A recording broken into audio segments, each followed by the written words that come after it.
Aunty aunty. জি বাবা, কিছু বলবে? আন্টি, আমার জুতো ফিটটা একটু ঠিক করে দেন না। ও আচ্ছা, দিচ্ছি।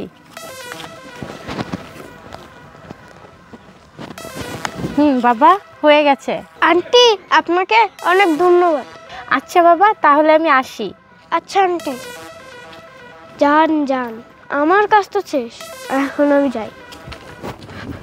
বাবা, আমার কাজ শেষ। তোর কাজ শেষ? আচ্ছা, তোর আন্টি বুঝতে পারে নাই তো? হ্যাঁ, বুঝতে পারি নাই। শোন, এখন আমাদের একটা কাজ করতে হবে। আমরা এখন তাদের বাসায় গিয়ে দেখব যে আসলে তারা কি করতেছে। হ্যাঁ আচ্ছা বাবা, ঠিক আছে। আচ্ছা ঠিক আছে, তাহলে চল, তাড়াতাড়ি চল। আশরাফ, তোমার জন্য পানি এনেছি। আচ্ছা দাও। এই নাও তোমার পানি। আরে আশরাফ, এতগুলো টাকা ব্যাগে কি করে আসলো? হ্যাঁ, তাই তো। এত টাকা কোথায় পেলে? এই দাঁড়াও, আমি তো রাস্তায় একটা ছেলেকে সাহায্য করেছিলাম, ওই ছেলেই হয়তো আমার এখানে টাকাগুলো দিয়েছে। কি বলছো এসব? আমার মন বলতেছে আল্লাহ আমাদেরকে সাহায্য করার জন্য বাচ্চাটাকে নিজ হাতে পাঠিয়েছেন আমাদের কাছে। হ্যাঁ, তুমি ঠিকই বলেছ।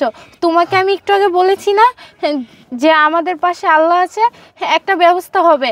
দেখেছো, আল্লাহ যেভাবে হোক আমাদেরকে এই সাহায্যগুলো করেছে। হ্যাঁ, আল্লাহ যা করেন ভালোর জন্য করেন।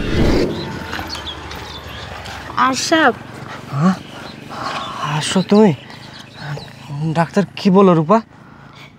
আশরাফ, আমি যে তোমাকে কি করে বলি। কি হয়েছে বলো না। ডাক্তার বলেছে তোমার অপারেশন করতে। অপারেশন করাতে অনেক টাকা লাগে তো। হ্যাঁ, ডাক্তার বলেছে 20,000 টাকা হলেই তোমার অপারেশনটা হবে। কি বলো? এতগুলো টাকা আমরা কীভাবে ম্যানেজ করব? আমাদের তো এত টাকা পয়সা নেই, এমনিতে আমি কিছু করতে পারি না, তোমার বোঝা হয়ে পড়েছি। তার উপর আমার চিকিৎসা যদি না করাতে পারি আমার পা তো ভালো হবে না। কিন্তু এতগুলো টাকা কিভাবে ম্যানেজ হবে বলো তো? দেখো আশরাফ, তুমি এমন করে কেন বলছো? আমি কি তোমাকে কখনো আমার বোঝা মনে করেছি বলো? তুমি তো আমার স্বামী, তোমার সেবা করা আমার কর্তব্য। আর তুমি বললে না আমরা টাকা কি করে পাবো, তুমি এসব নিয়ে চিন্তা করো না, আল্লাহ যে কোনো একটা ব্যবস্থা করে দিবে। হ্যাঁ, সেটাই যেন হয়। আর জানো, তুমি আসলে লক্ষ্মী। তোমার মতো বউ বাংলার প্রতিটা ঘরে ঘরে যেন হয়। রূপা, আমার গলাটা না শুকিয়ে আসতেছে, যাও আমার জন্য একটু পানির ব্যবস্থা করো।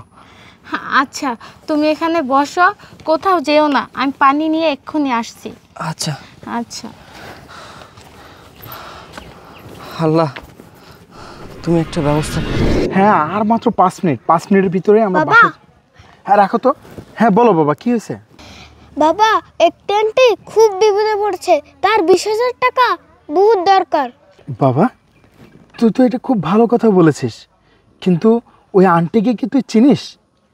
না বাবা, ওনাকে আমি চিনি না। যাক, সমস্যা নাই। দেখ, তোকে আমরা যেই শিক্ষা দিচ্ছি সেই শিক্ষাই তুই বড় হচ্ছিস। আমি তোকে নিয়ে গর্ব করছি যে মানুষের বিপদ আপদ দেখে তুই আমার কাছে তাদের জন্য সাহায্য চাচ্ছিস। বাবা শোন, তোকে একটা কথা বলি, তুই যদি তাকে সাহায্য করতেই চাস তাহলে তোকে একটা কাজ করতে হবে। সেই কাজটা হচ্ছে, উনি জানি কোনো অবস্থাতে জানতে না পারে তুই ওনাকে সাহায্য করছিস। শোন, কীভাবে তুই টাকা দিবি জানিস? আমাদের ইসলামের দৃষ্টিকোণ থেকে বলা আছে, যদি এক হাতে সাহায্য করে অন্য হাত যেন জানতে না পারে। তুমি কিভাবে সাহায্য করবা তাকে জানো? আমি তোমাকে বলে দিচ্ছি, ঠিক আছে? আচ্ছা, তুমি তাহলে যাও, এই নাও টাকা, যাও। এই শোনো, চলো আমরা এখনই ডাক্তারের কাছে যাই, কি অপারেশনের ব্যবস্থা করতে বলি। হ্যাঁ চলো চলো, তুমি এবার একদম সুস্থ হয়ে যাবে আশরাফ। হ্যাঁ ঠিক বলছো তুমি, চলো। চলো সাবধানে।